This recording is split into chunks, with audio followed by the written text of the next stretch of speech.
istirahat sekalian. Sampai kapan? Sampai melewati setengah malam. Melewati setengah malam. Jadi malam takbiran tuh sampai setengah malam, jam 12 lewat sedikit saja. Nanti dia sebetulnya waktu mabitnya yang afdol full satu malam. Tapi kalau kita ngambil full satu malam itu nanti terlambat ke minanya. Akhirnya nanti takut-takutnya kredit. Maka kita ngelewatin setengah malam, jam 12 lewat 5 saja. Kita sudah bisa berangkat ke Mina untuk Jumrah Aqabah. Nah ini insya Allah sebelum subuh kita udah sampai Mina. Kita sebelum subuh sudah sampai Mina, tengah malam tuh sudah sampai Mina, jam 2 sampai Mina, langsung kita Jumrah Aqabah. Setelah Jumrah Aqabah langsung nyukur. Setelah cukur berarti sudah tahallul pertama. Yang laki-laki udah boleh tuh kalau mau pakai pakaian biasa dan lain sebagainya. Yang nggak boleh hanya tinggal sisa apa? Yang berkaitan dengan hubungan laki-laki dan perempuan. Nah selesai ini tengah malam jam 2, jam 3 kita Jumrah Aqabah, kemudian nyukur di Mina. Setelah itu langsung kita berangkat ke Mekah, yaitu untuk ke Masjidil Haram untuk tawaf ifadah. Kalau memang nggak kecapean, tapi biasanya insya Allah lebih cepat lebih baik. Kalau ditunda-tunda takutnya udah terlalu kredit. Lebih cepat lebih baik. Kita langsung tawaf ifadah di Mekah. Kalau sudah tawaf ifadah berarti sudah tahallul tsani, udah tahallul kedua, karena tiga-tiganya sudah dilakukan. Kalau udah tahallul kedua, udah nggak ada larangan yang berkaitan dengan orang ihram, udah bebas tuh.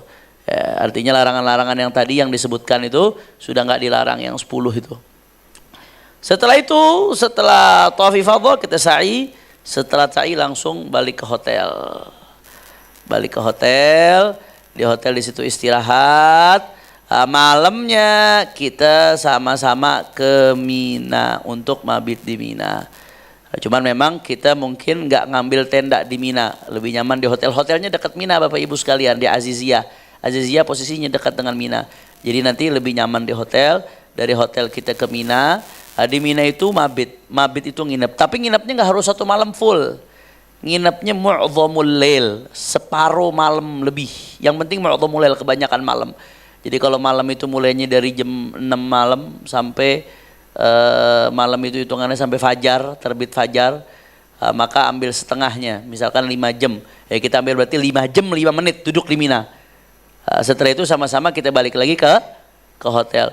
Habis itu tanggal 12-nya sama, malam tanggal 11 Zulhijjah itu malamnya, malam tanggal 12 Zulhijjah, besoknya kita datang lagi ke Mina untuk mabit sambil melontar jumrah, ula, wusta dan Aqabah. Nah di pagi tanggal 12 Zulhijjah kita sudah nafar awal, biasanya ngambil nafar awal pagi 12 Zulhijjah. Jadi sudah nafar awal, itu kurang lebih kalau nggak pagi ba'da zuhur. Ala kulli hal ada perbedaan pendapat ulama, nanti tinggal ngikut saja. Kalau nggak pagi ba'da zuhur, kita nafar awal, kemudian di situ melontar jumrah, ula, wusta, Aqabah. Dengan demikian selesailah proses ibadah haji. Kalau memang udah mau siap-siap pulang, langsung tawaf wada, langsung bisa meninggalkan tanah suci, insya Allah. Jelas atau tidak? Ini proses gambaran globalnya. Jadi kita malam 8 Dzulhijjah mabit di Mina. Setelah itu wukuf di Arafah sampai maghrib, sholat jamak takdim, sekali lagi saya ulangi, maghrib dan isya ke Muzdalifah. Melewati tengah malam sedikit saja di Muzdalifah, langsung kita berangkat ke Mina untuk lontar jumrah Aqabah. Lontar jumrah Aqabah itu cuma satu, yang paling besar, jumrah Aqabah. Hanya satu saja itu, di hari raya Id, subuh-subuh, sebelum subuh hari raya Id, dini hari.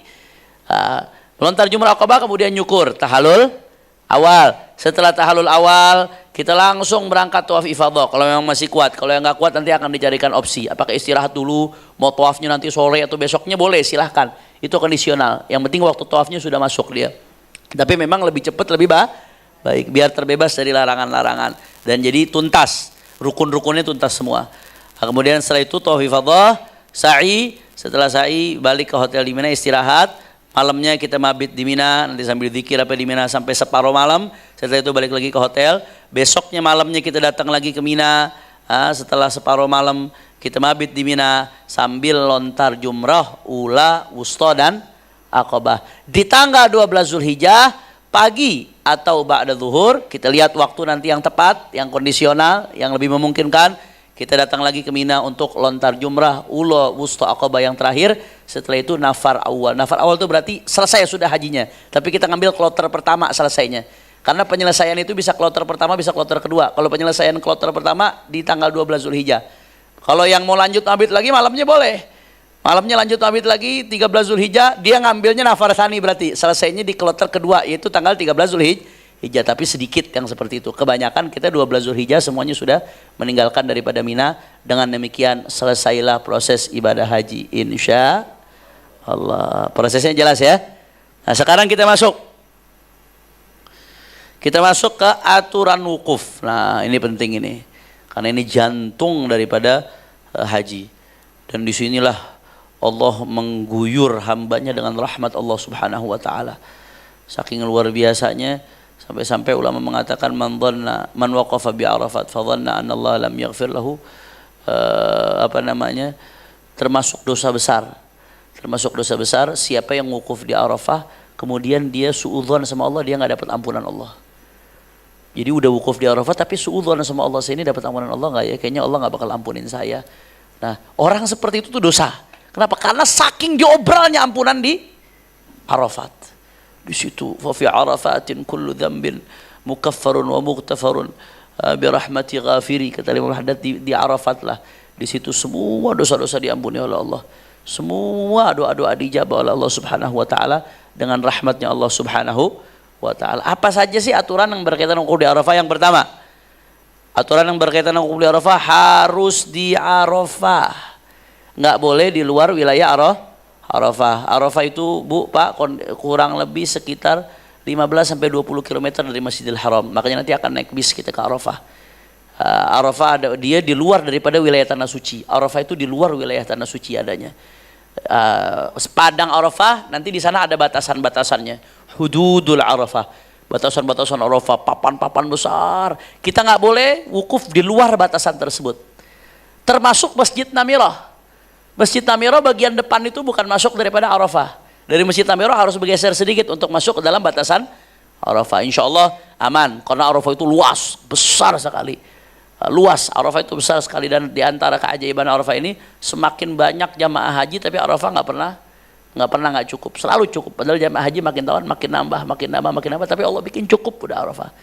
Di batasannya besar, ada papan-papan yang hudud Arafah, nihayat Arafah, ujung Arafah. Yang penting nggak boleh ngelewatin batasan-batasan tersebut. Selama di dalam Arafah, insya Allah wukufnya sah. Kapan mulai masuk waktu wukuf yang dianggap? Dalam mazhab Syafi'i, awal waktu wukuf adalah zuhur 9 Zulhijjah.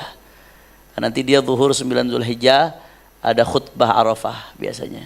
Begitu masuk zuhur ada khutbah Arafah, ada khutbah di Masjid Namirah yang umum, yang besar. Tapi biasanya nanti kita di kemah bikin khutbah sendiri-sendiri. Karena di Masjid Namirah itu pakai bahasa Arab khutbahnya.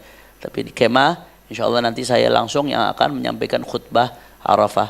Setelah khutbah Arafah kita sama-sama sholat, itu sudah mulai masuk waktu wukuf itu. Intinya di situ. Nanti kalau kita udah sampai ke Arafah dari pagi, ya nggak apa-apa duduk, yang baca Quran. Selama proses, kalau bisa kita selama proses manasik ini hatam Quran. Ibu bapak dari awal tuh mabit di Mina, pegang Al-Quran. Kalau bisa selama 4 hari bisa hatam Quran lebih bagus. Jadi jangan sibuk dengan banyak bicara, jangan sibuk dengan banyak ngobrol, apalagi sibuk main HP, apalagi sibuk sampai ngomongin orang, apalagi sibuk sampai ngomongin ngerutu, hati-hati. Ini begini banget ya, ini begitu banget. Eman, rugi, menghilangkan pahala daripada hajinya. Kewajiban travel itu melayani dengan sebaik-baiknya, tapi kewajiban jamaah dalam menjalankan haji bagaimana dia menjadi hamba Allah yang baik. Jangan banyak ngerutu, jangan banyak ngeluh. Tapi di sisi lain travel punya kewajiban untuk melayani dengan baik. Tapi di sisi lain juga jamaah punya kewajiban untuk yang namanya proses haji itu bukan proses mewah-mewahan. Kata Rasulullah SAW, al-hajju ash'ath aghbar. Rasulullah bilang haji itu adalah ash'ath aghbar. Bagaimana kamu ash'ath kumuh? Kamu ini tampil kayak orang yang nggak punya apa-apa, aghbar, berdebu. Supaya menunjukkan kamu ini bukan siapa-siapa, kamu ini hamba Allah. Kalau ketika haji kita masih mau merasa besar, kapan kita mau merasa kecil di hadapan Allah Subhanahu wa taala? Itu tujuan haji. Ash'ath akbar. Haji itu kesederhanaan, bukan kemewahan. Haji itu kamu berdebu. Maksudnya berdebu ini bukan berarti kita disuruh kotor-kotor ketika haji. Maksudnya haji itu prosesnya seperti itu, bukan untuk mewah-mewahan, bukan bagus-bagusan, bukan untuk mencari fasilitas pelayanan yang paling VIP, Tapi haji itu bagaimana kita merasakan penghambaan kita kepada Allah Subhanahu wa taala. Tapi di sisi lain tadi itu saya katakan, travel juga wajib menjaga amanat untuk memberikan pelayanan yang terbaik sebaik mungkin.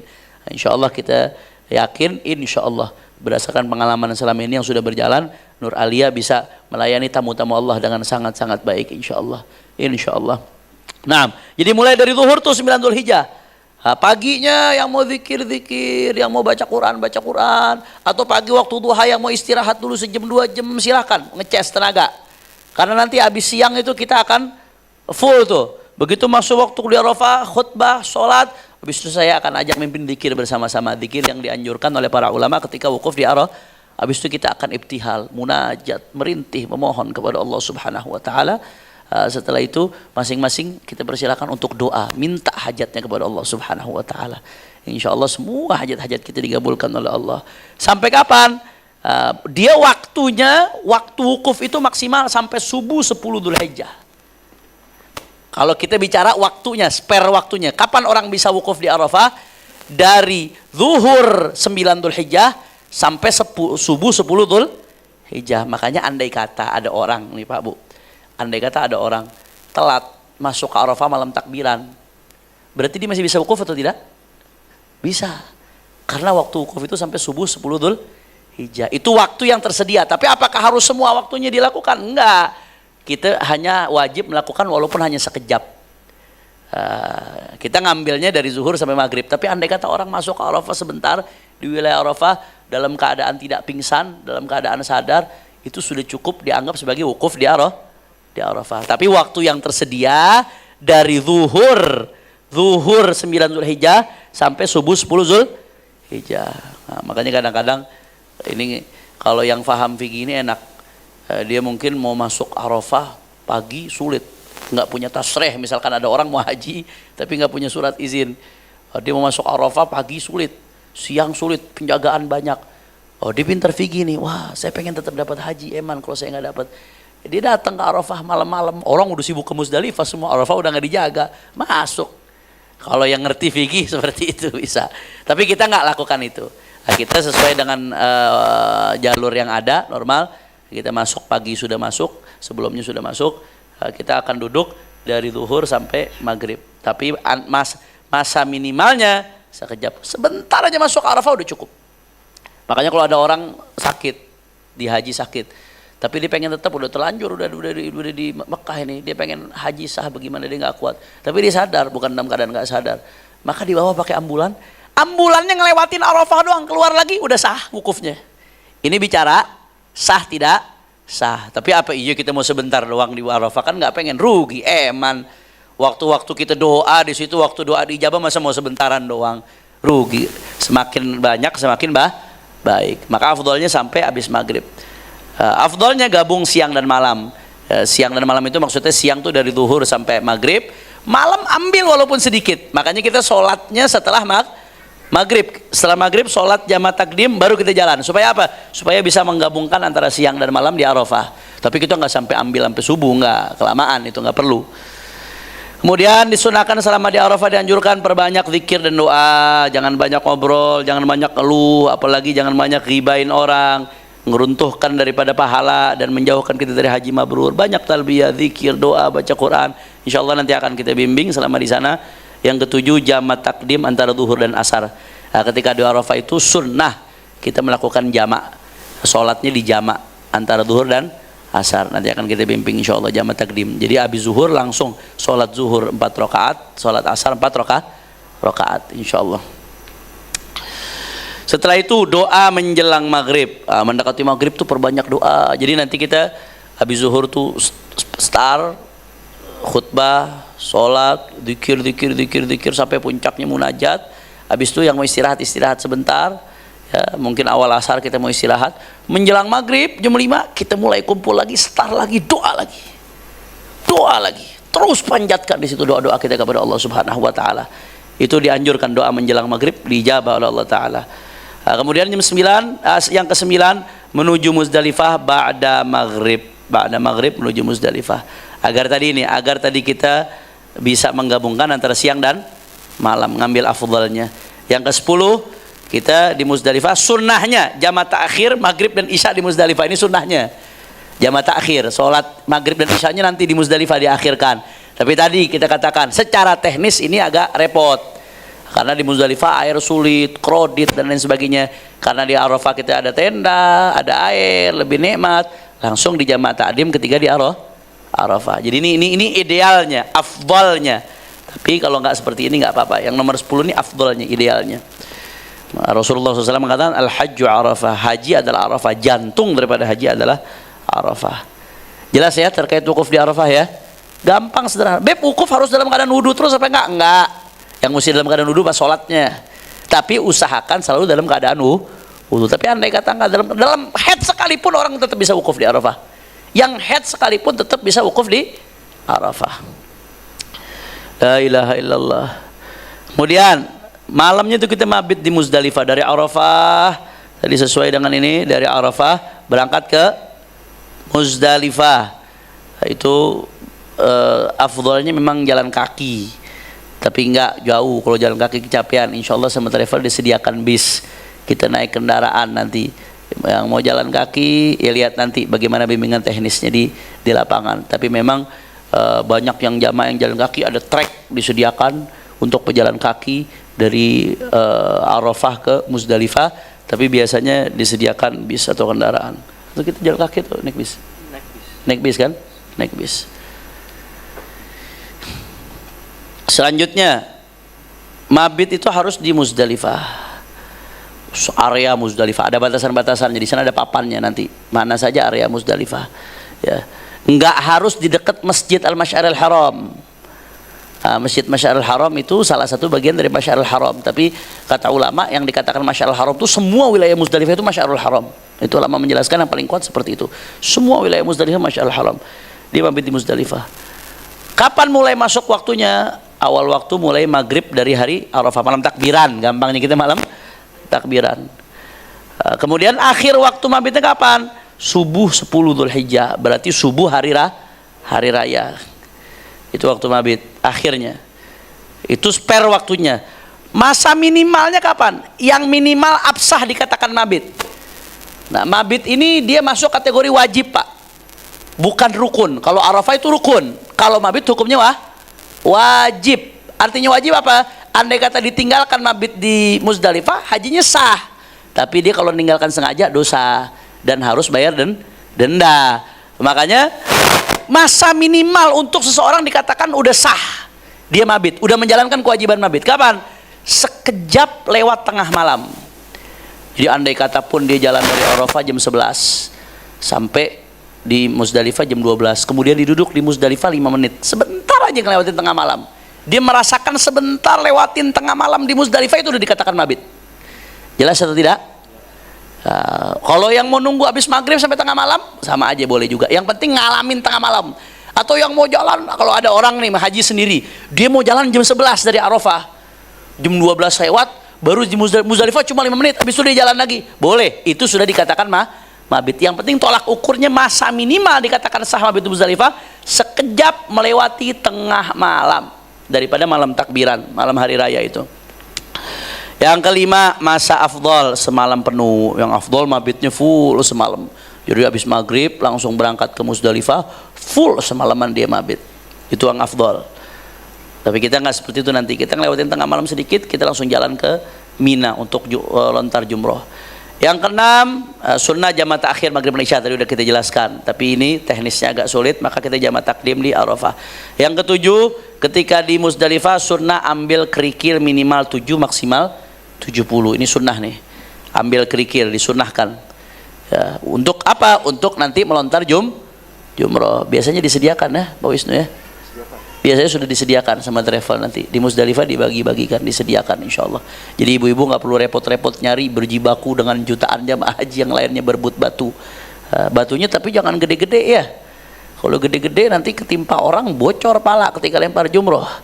Batunya kecil-kecil, kerikil, bukan batu besar, kerikil. Yang kedelapan, keluar setelah sholat subuh. Ini afdolnya. Yang kesembilan, berhenti sejenak di Masy'aril Haram, Masjid Masy'aril Haram. Dan yang 10, menuju Jumrah Aqabah di Mina. Tapi kita nggak setelah sholat subuh, kita insya Allah menuju Jumrah Aqabahnya setelah melewati tengah malam untuk menghindari kredit. Jelas atau tidak? Nah, kenapa kok jumlahnya 70 kerikilnya? Karena kan kita akan kalau dengan asumsi dia ngambil nafar tsani keluarnya itu hari ketiga, maka berarti kan itu kan masih maksimal, kemungkinan maksimal, asumsi itu kemungkinan maksimal. Maka dia pakai 7 kerikil pertama untuk melontar Jumrah Aqabah di subuh hari raya itu. Kemudian sisanya 63 untuk 3 jumrah selama 3 hari. Ini untuk stok aja, stok batu. Tapi andai kata mau ngambil batunya nanti di Mina juga nggak apa-apa, nggak masalah. Itu hanya sunnah. Karena kan satu jumrah itu 7. Sedangkan ada 3 jumrah. 3 jumrah 7 kali 3 berapa? 21. 21 kali 3 63 tambah 7 Jumrah Aqabah yang pertama jadi berapa? 70. Jelas ya? Ini aturan mabit di Muzdalifah. Beb, mabitnya kita nggak turun bis, Beb. Bagaimana cuma di atas bis doang? Boleh. Nggak apa-apa, yang penting ada di area Muzdalifah.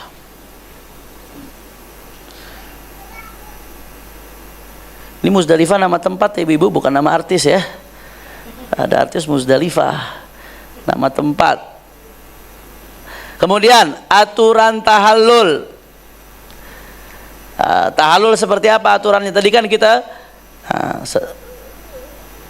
setelah dari Arafah, Muzdalifah, kemudian di Mina. Mina kita melakukan Jumrah Aqabah. Setelah Jumrah Aqabah kita melakukan apa? Tahallul, cukur. Nah, aturan tahallul apa? Setelah itu kita Jumrah Aqabah di Mina tadi. Setelah dari Muzdalifah Jumrah Aqabah di Mina, insyaallah sekitar jam 2, setengah 3 di malam takbiran. Habis itu kita nyukur rambut. Nyukur rambut yang laki-laki memang afdolnya pelontos. Kalau yang perempuan jangan pelontos, makruh.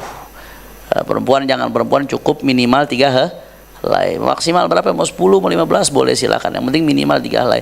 Yang laki-laki sunnahnya pelontos. Tapi mau 3 helai saja boleh.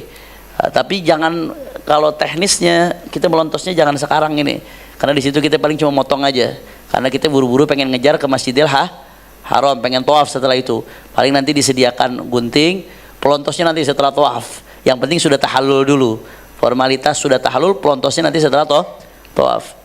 Yang ketiga tahallul awal, baru nih setelah Jumrah Aqabah cukur tahallul awal, karena kita sudah melakukan 2 dari 3 tadi sebab tahallul. 2 dari 3 tahallul awal. Sudah kita jelaskan berkali-kali, tahallul awal boleh, semua larangan menjadi boleh kecuali yang berkaitan dengan suami istri atau laki dan perempuan, hubungan laki dan perempuan. Yang keempat, ke Mekah untuk sholat Idul Adha. Ini kondisional.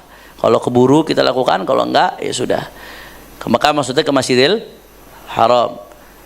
Kemudian yang kelima, tawaf ifadah dan sa'i. Setelah itu di pagi hari kita tawaf ifadah dan sa'i, langsung tawaf ifadah dan sa'i. Setelah tawaf ifadah dan sa'i, otomatis kita sudah masuk tahallul tsani. Tahallul tsani hubungan suami istri pun udah boleh. Tapi meskipun hubungan suami istri boleh, disunahkan tetap tidak berhubungan suami istri sampai selesai proses haji. Tetap disunahkan tidak berhubungan suami istri sampai selesai proses haji, sampai akhir. Tetap dianjurkan seperti itu. Menahan dulu diri dari syahwat. Fokus dulu ibadah-ibadah yang lain. Walaupun setelah udah tahallul tsani udah boleh, tapi dianjurkan untuk tidak melakukan tetap. Jelas atau tidak? Nah, tapi kalau dalam masa anjuran tidak melakukan, andai kata tetap melakukan pun ya nggak dosa, nggak apa-apa. Tapi dia melanggar yang afdol gitu saja. Yang ketujuh, kembali ke Mina. Setelah itu setelah tahallul tsani kembali ke Mina. Ya, kita nginep di hotel. Kemudian setelah itu sunnahnya sembelih korban. Nanti biasanya ada petugasnya yang mau korban, tinggal kasih uang, diniatkan korban untuk dia, dan atau dam. Yang kesembilan, perbanyak takbir, zikir dan doa. Nah, talbiyahnya selesai kapan Habib? Begitu Jumrah Aqabah udah selesai talbiyah, kita nggak perlu lagi labbaik Allahumma labbaik. Talbiyah labbaik Allahumma labbaik selesai di sini. Di subuh di hari raya itu udah begitu masuk Jumrah Aqabah udah nggak usah talbiyah lagi. Talbiyah kesunahannya berhenti sampai di situ. Kemudian kembali ke Mina. Setelah saya kurban berbanyak zikir, yang ke-10 mabit di Mina. Ini malam 11 Zulhijjah kita akan mabit di Mina. Tahallul awal membebaskan semua larangan ihram kecuali jima. Tahallul sani membebaskan semua larangan ihram, tadi udah kita jelaskan. Nah, sekarang kita lihat aturan mabit di Mina. Nah, kalau sebelum saya jelaskan ibu-ibu sekalian, mabit di Mina ini hukumnya wajib bukan rukun. Hukumnya wajib bukan rukun. Kalau wajib berarti andai kata ditinggalkan haji tetap sah tidak? Tetap sah, tapi dosa dan harus bayar denda. Mabit di Mina, pokoknya yang mabit tuh semuanya hukumnya wajib Pak Bu, bukan rukun. Rukun hanya yang kita jelaskan di awal tadi sama wukuf di Arafah. Wajib bukan rukun. Mabit di Mina aturannya apa? Supaya kita bisa menggugurkan kewajiban tersebut. Satu, di wilayah Mina. Harus di wilayah Mina. Nah sekarang ini Bapak Ibu sekalian ada tempat namanya Mina Jadid, Mina baru. Ada Mina lama karena butuh perluasan dibuatlah Mina baru. Nah Mina baru itu jadi perdebatan di antara ulama. Apakah dianggap apa enggak kalau nginep di Mina baru itu? Banyak ulama di kalangan Syafi'iyah mengatakan itu enggak dianggap nginep di Mina baru. Mina baru itu zaman dulu, zaman Nabi bukan Mina. Tapi diperluas sekarang jadi Mina. Maka harus di Mina yang lama, yang Mina dari zaman Nabi itu. Nah, makanya nanti insya Allah kita lokasi wukuf kita tetap di Mina lah lama, di Mina yang asli. Kalau ada orang yang Mina baru gimana Beb? Kemudian dia ngikutin pendapat ulama yang memperbolehkan, urusan dia. Kita nggak usah ikut-ikutan. Kalau memang dia percaya sama ulama yang memperbolehkan, dia ngikutin. Itu antara dia sama Allah Subhanahu Wa Taala. Kemudian kapan waktu mabit di Mina? Tanggal 11 sampai 13 Zulhijjah. Jadi malam 11, malam 12, malam 13. Kalau kita ngambil sampai nafar tani, keluar dari haji kloter kedua. Tapi kalau kita ngambil kloter pertama keluar dari haji berarti mabitnya hanya dua malam di Mina, malam 11 dan malam 12. Jelas atau tidak? Nah, berapa lama mabitnya? Minimal lebih dari separuh malam. Minimal harus lebih dari separuh malam. Nah, kalau ini bukan harus nututi separuh malam, bukan. Lebih dari separuh malam. Artinya kalau satu malam itu 12 jam, ya, dari terbenam matahari sampai terbitnya fajar sampai azan subuh itu 12 jam, berarti dia harus 6 jam lebih sedikit durasi mabitnya.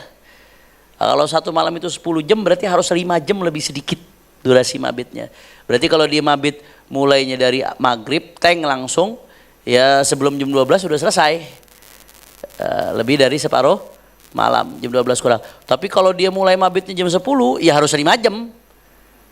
Sampai jam berapa berarti? Kalau dari jam 10 sampai jam 3, 5 jam. Kalau 5 jam separuh malamnya ya.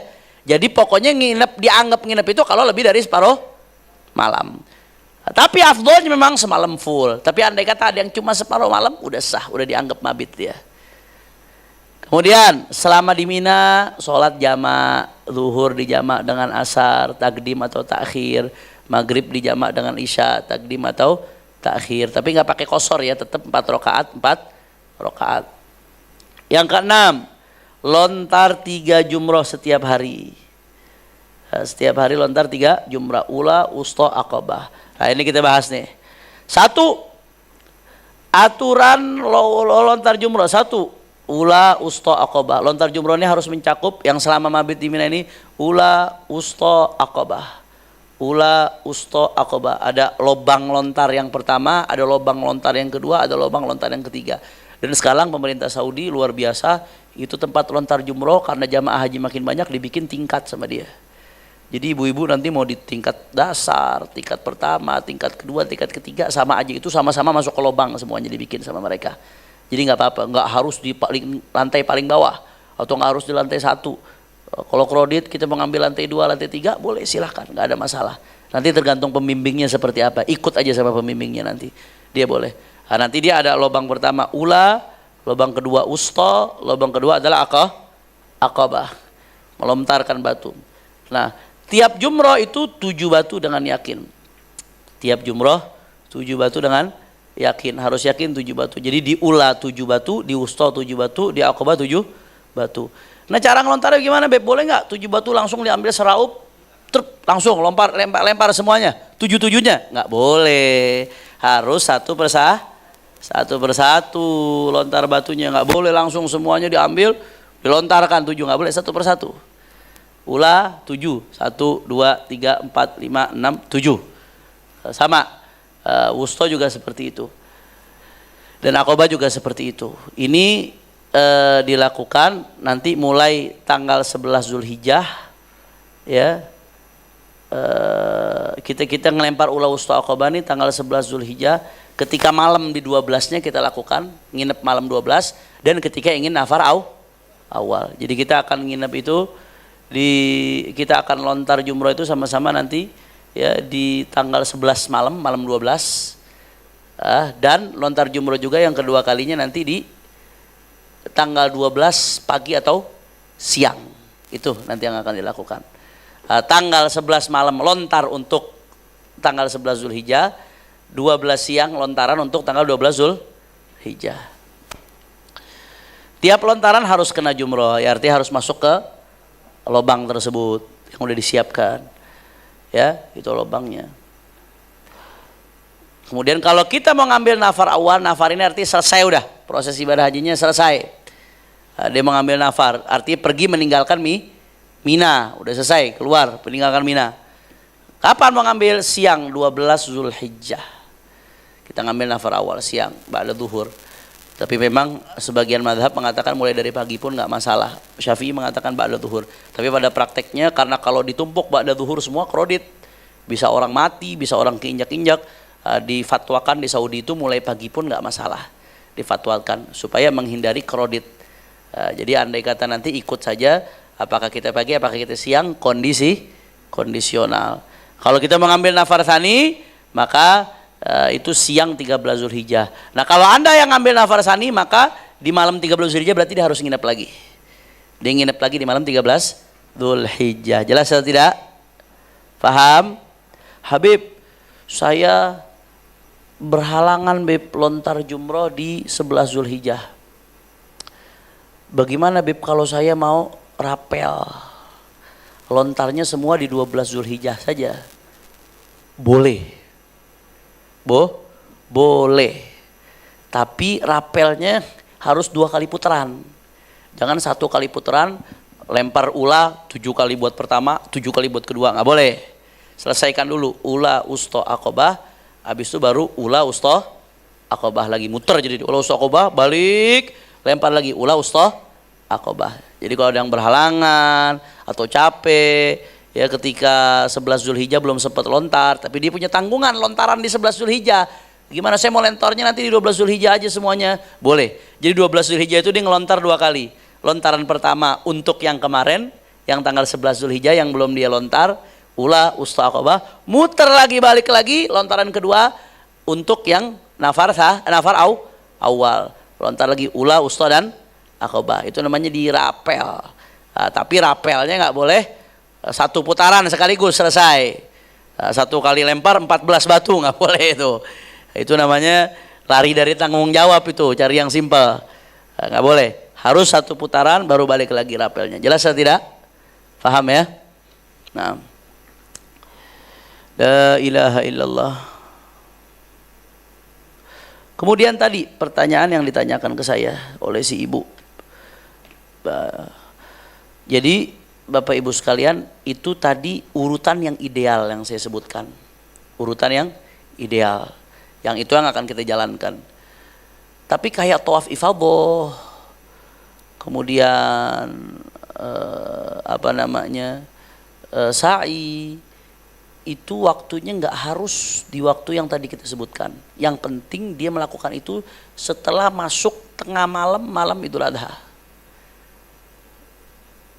Dia mau melakukan yang penting setelah masuk tengah malam Idul Adha, baik sebelum jumroh Aqabah atau setelah jumroh Aqabah. Nah, andai kata pun dia tahu-tahu berhalangan haid, maka tawafnya boleh diundur sampai selesai haidnya. Walaupun udah selesai 13 Zulhijjah, walaupun nggak ada batas itu. Cuman kan kalau lebih lama berarti tanggung jawabnya lebih besar. Dia masih belum tahallul, berarti kan kalau lebih lama ngundur. Nah, maka tadi di kasus haid, perempuan yang haid seperti apa? Shalli ala Muhammad.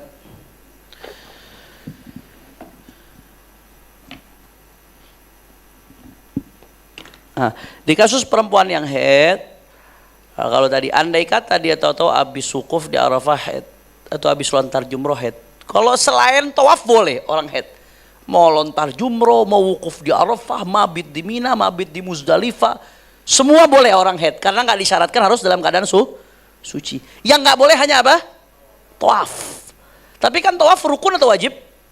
Rukun, harus dijalankan. Kalau nggak dijalankan tawaf nggak selesai hajinya. Bagaimana ini? Kalau dia punya waktu untuk nunggu, wajib nunggu sampai haidnya suci. Itu catatan yang pertama. Setelah haidnya suci, baru dia tawaf, berarti baru tahallul tsani. Jelas ya? Nah sekarang pertanyaannya, bagaimana kalau dia udah beli tiket pesawat, rencana 14 Zulhijjah langsung terbang, udah nggak ada waktu buat nunggu. Solusinya seperti apa? Ini Abuya Sayyid Muhammad bin Abdul Maliki dalam kitabnya Al-Hajj Fadail wa Ahkam, beliau menyebutkan ada beberapa solusi. Solusi yang pertama, dia minum obat memberhentikan haid. Ketika haidnya berhenti, walaupun hanya sebentar, walaupun habis itu nanti keluar darah lagi, pas haidnya berhenti langsung bersuci. Jadi kapan tahu haid berhenti? Begitu dicek, dilihat udah nggak ada darah, dicek pakai kapas, dilihat tidak ada darah, bersih. Begitu haidnya berhenti, langsung mandi. Begitu mandi, langsung buru-buru tawaf 7 putaran. Nah, kalau tahu-tahu selesai tawaf, dia haid lagi, nggak masalah. Yang tadi tawafnya tetap sah. Karena dalam pendapat mazhab Syafi'i itu ada qaul namanya qaul gaul laqat, ada qaul laqat, ada qaul sahab. Ini dasar hukumnya. Qaul sahab itu ulama mengatakan dalam mazhab Syafi'i, andai kata ada jedah suci di antara darah haid itu dianggap masa haid. Itu pendapat sahab. Nah, kita nggak pakai pendapat ini kalau dalam masalah ini. Kita ngambil pendapat laqat. Pendapat laqat mengatakan kalau ada jedah darah berhenti di antara darah haid, ada jedah darah berhenti. Jedah darah berhenti itu dianggap suci. Maka bisa tawaf mandi, tawaf urusan setelah itu keluar darah lagi nggak masalah. Itu solusi yang pertama. Jelas ya? Bisa pakai obat atau ketika darah, kan kalau orang haid kadang-kadang darahnya terputus-putus. Kadang darah haid kan nggak keluar terus-terusan. Begitu dicek lagi nggak ada darah nih, lagi berhenti darahnya, udah langsung mandi, tawaf. Urusan setelah itu darah keluar lagi, urusan lain. Yang tadi tawafnya tetap sah. Kalau sa'i dalam keadaan haid pun sah. Sa'i dalam keadaan haid pun dia sah, nggak ada masalah. Jelas ya? Paham? Nggak, sumpah tetap keluar. Nggak suci kalau sumpah. Masalahnya kan keluar. Makanya nanti jangan lupa minum obat pencegah haid. Yang penting yang aman. Tanya dokter yang aman, yang nggak membahayakan diri, yang nggak membahayakan jiwa. Supaya nggak ribet. Karena kita nggak lama setelah nafar awal kita pulang. Tanggal berapa kita rencana pulang? Itu berapa Dzulhijjah tuh? 14. Oh 17 gitu. Oh jauh. Ya insya Allah, khair insya Allah. Nah atau bagaimana Beb kalau nggak bisa berhenti juga? Bagaimana Beb kalau kita nggak bisa berhenti juga? Ada pendapat mazhab Hanafi. Mazhab Hanafi yang mengatakan perempuan haid tetap sah tawafnya. Ini darurat paling ujung. Walaupun dia dianggap dosa karena masuk Masjidil Haram dalam keadaan haid, tapi sah tawafnya. Daripada dia pulang ke Indonesia dalam keadaan belum tahallul tsani. Kalau belum tahallul tsani pulang ke Indonesia nggak boleh bersetubuh sama suaminya. Sampai dia tawaf lagi. Repot nggak? Repot, susah. Maka ada solusi dalam mazhab Hanafi, lakinya nikah lagi akhirnya kata ibu nanti. Jadi ada solusi bagaimana dia ketika kalau memang nggak bisa berhenti juga walaupun sebentar, tawaf dalam keadaan haid, jadi sumpel agar tidak keluar darahnya di masjid dalam keadaan haid, tawafnya tetap sah menurut madhab Imam Abu Hanifah. Cuman ini solusi terakhir, kalau darurat mentok nggak bisa juga, jadi ngundur kepulangan nggak bisa, nunggu nggak bisa, ngeberhentiin walaupun sebentar nggak bisa. Terakhir daripada nggak tahallul tsani, sampai kapan dia nggak bisa bersetubuh sama suaminya nanti? Akhirnya suaminya kawin lagi, urusannya repot itu. Maka tetap tawaf dalam keadaan haid, tawafnya dianggap sah. Kalau tawafnya udah sah berarti hajinya selesai gak? Selesai. Jelas? Nah, itu solusi yang diberikan oleh para ulama. Nah, solusi yang diberikan oleh para ulama. Kemudian selanjutnya kita masuk ke, setelah nafar tsani ini kita masuk ke pembahasan tentang sanksi daripada pelanggaran dam. Tadi kan kalau melanggar daripada apa-apa yang diharamkan bagi orang muhrim itu kena sanksi. Selain dia dosa kena sanksi. Beb, bagaimana kalau ngelanggarnya lupa? Nah, bagaimana kalau ngelanggarnya lupa? Dilihat dulu, ini sebelum masih masuk kemari, lihat. Ulama menjelaskan, ada jenis-jenis pelanggaran. Kalau pelanggaran, tadi kan kita di awal nih,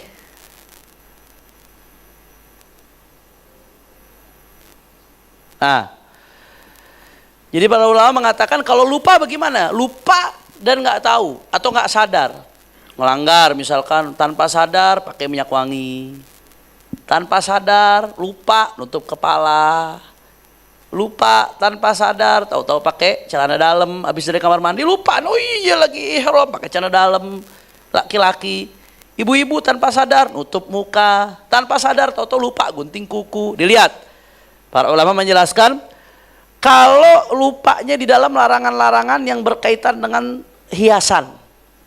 Berkaitan dengan hiasan tuh seperti pakaian, berkaitan dengan wangian, berkaitan dengan nutup muka, berkaitan dengan meminyakkan rambut dan lain sebagainya. Kalau yang dalam seperti itu maka kalau lupa dimaafkan. Dia tidak kena denda dan nggak dosa. Jelas atau tidak? Nah, tapi kalau lupanya dalam hal yang berkaitan dengan menghilangkan atau merusak, menghilangkan atau merusak, termasuk jenis menghilangkan apa? Menghilangkan rambut, nyabut, menghilangkan kuku, nyabut gunting kuku, nyabut kuku serem banget nyabut kuku, gunting kuku. Kemudian juga merusak, membunuh daripada binatang, ya, membunuh binatang dan lain sebagainya. Kalau yang berkaitan dengan seperti itu, kalau lupa tetap wajib bayar dan denda, cuman nggak dosa. Jelas atau tidak? Jadi coba kita cek nih. Nomor 1 itu berkaitan dengan apa? Berkaitan dengan hiasan atau menghilangkan? Hiasan. Berarti kalau lupa denda atau enggak? Enggak. Kalau lupa ya, bukan dilupa-lupain ya, Allah yang tahu. Lupa bukan dilupa-lupain. Yang kedua wangian. Kalau lupa denda enggak berarti? Enggak. Yang ketiga menghilangkan rambut atau bulu, lupa tetap denda enggak? Tetap, karena berkaitan dengan menghilangkan. Yang keempat hilangkan kuku, udah jelas tuh hilangkan. Kalau lupa tetap denda enggak? Tetap menghilangkan. Yang kelima, ini sih kelewatan, lupa bercumbu deh.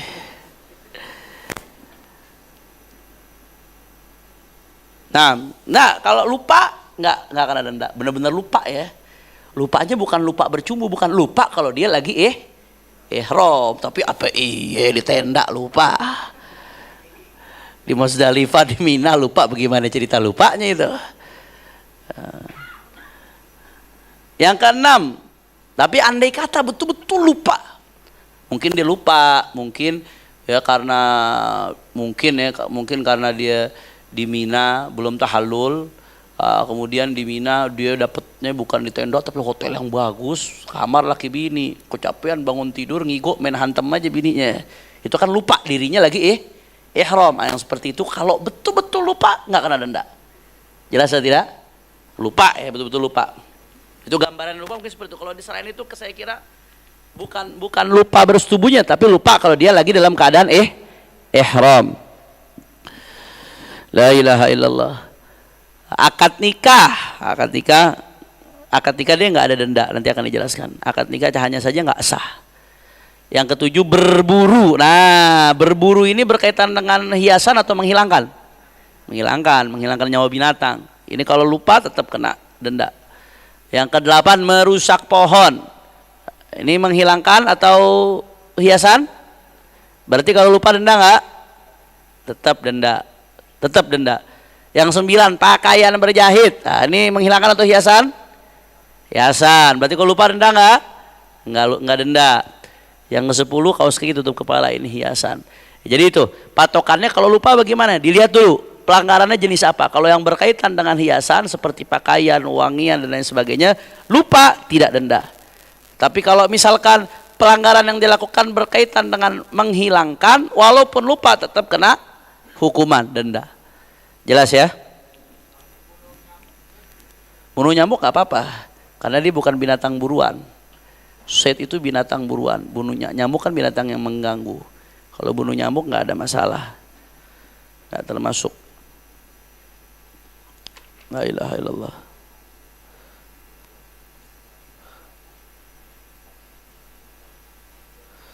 Jadi yang nggak boleh dibunuh itu ya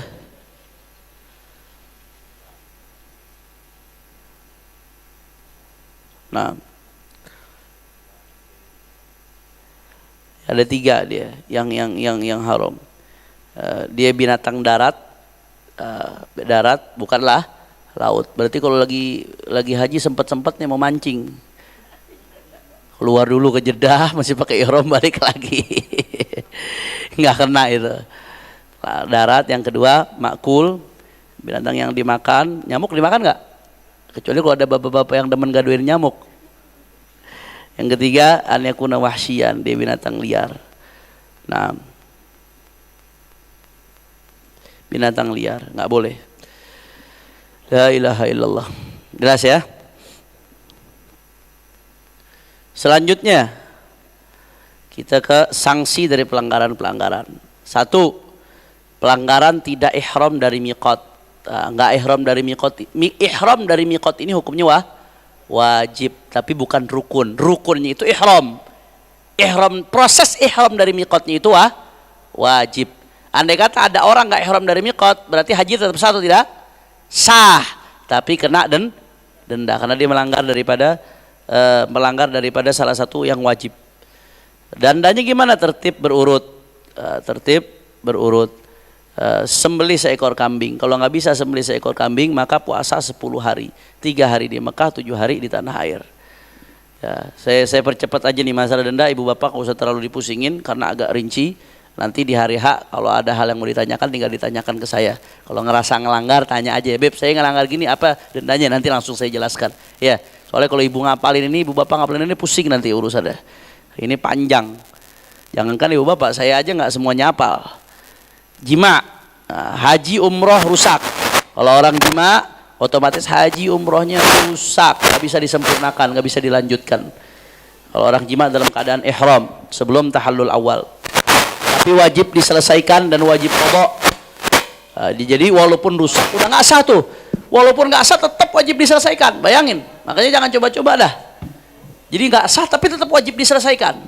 Dan tahun depannya wajib dia qadha lagi, haji lagi. Urusannya jual tanah lagi tahun depan Pak Bu. Jangan sampai gara-gara nggak bisa nahan hawa nafsu sesaat jadi musibah, jadi bencana, rusak ibadah kita.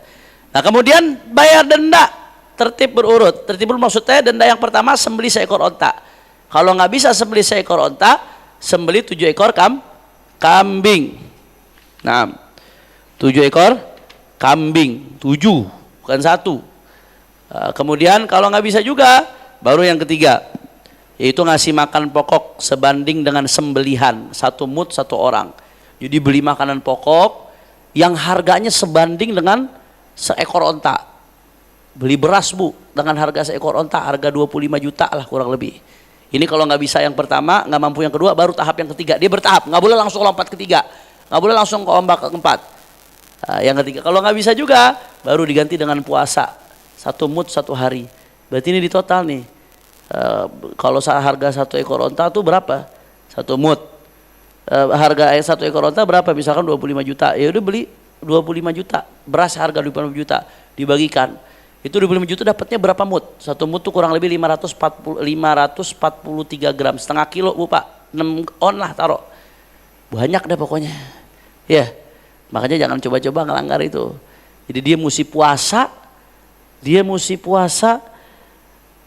juta dapat berapa kilo kira-kira beras Bu Pak? Yang biasa belanja beras. Berapa kilo? Banyak.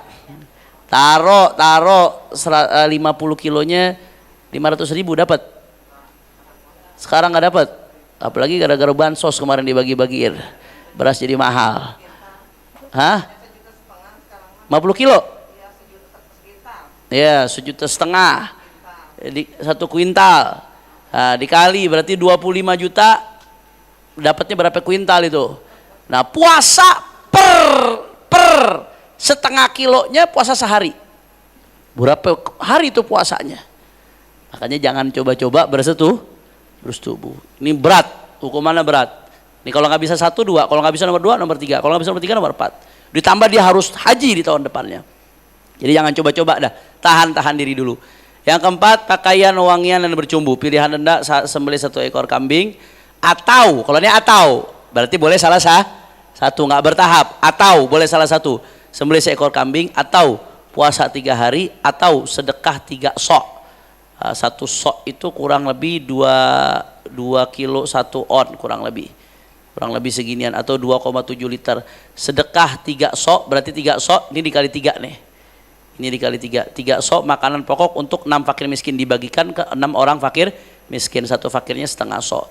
Ini pilih salah satu di antara 3 ini kalau memakai wangian dan bercumbu.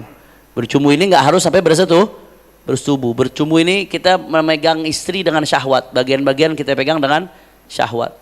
Kemudian yang keempat, mencabut rambut atau motong rambut atau bulu dan seterusnya atau motong kuku. Ini dilihat kalau lebih dari 3 helai rambut atau potong kuku, lebih dari 3 helai rambut atau potong kuku, maka pilihan denda, milih salah satu dari 3 denda. Sembelih 1 ekor kambing atau puasa 3 hari atau sedekah 3 sok makanan pokok untuk 6 fakir miskin, per orangnya setengah sok. Itu kalau lebih dari 3 helai. Kalau nggak sampai 3 helai rambut atau nggak sampai potong kuku, maka per helainya atau per potongnya denda 1 mut. Ya, kalau satu potong rambut doang berarti 1 mut. Kalau 2 helai rambut 2 mut. Nah, jelas ya. Kemudian meluka, membunuh binatang, ini nggak perlu saya jelaskan lah. Insya Allah nggak ada yang meluka, membunuh binatang. Kemudian melukai, membunuh merpati sama. Dendanya sembelih 1 ekor kambing. Merusak, mencabut tanaman haram, dendanya sembelih onta atau sapi atau kambing yang senilai dengan tanaman yang dirusak. Jika ada pemiliknya wajib diganti juga kepada si pemilik. Yang ke-8, akad nikah. Akad nikah ini nggak ada denda, tidak ada sanksi, tapi akad nikahnya tidak sah. Mesti diulang akad nikahnya, berarti nggak sah. Itu larangan-larangannya. Wallahu a'lam bishawab. Ini saja. Lebih kurangnya mohon maaf. Insya Allah kita bertemu lagi di kesempatan berikutnya. Wassalamualaikum warahmatullahi wabarakatuh.